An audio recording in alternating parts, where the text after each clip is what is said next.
We grow spiritually primarily by the ministry of prayer and the word. Primarily. There are other auxiliary support systems, two of them basically. In fact, the standard procedure for spiritual growth in scripture is prayer, the word, fellowship, and service. These four. A believer cannot grow outside of these four provisions. Maybe you need to write it down so you don't forget. Believers only grow in this kingdom based on their interaction with these four dimensions. Generally speaking, the ministry of prayer, number one. The ministry of the word, scripture, number two. The ministry of fellowship, whether fellowship with God and fellowship with the brethren, corporate fellowship, the community lifestyle. And then number four, service. That means you can know as a believer whether you are growing or not by checking whether you are actively engaging in these four dimensions. If prayer is not working in your life, you are not growing.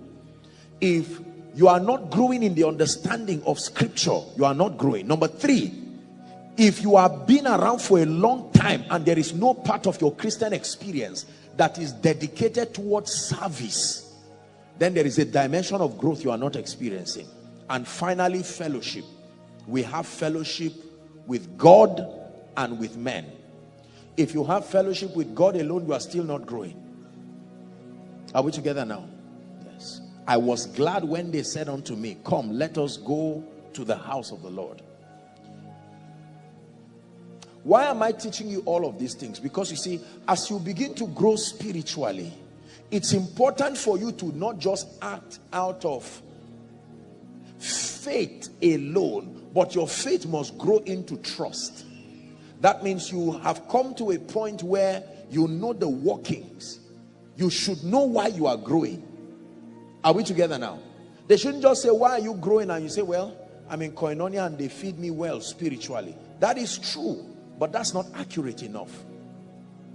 You should be able to mentor people. That means I should be able to hand over a believer that just got born again. And I say, Sam, train this person. You shouldn't ask me, what should I do? It's an insult to your training. Are we together now?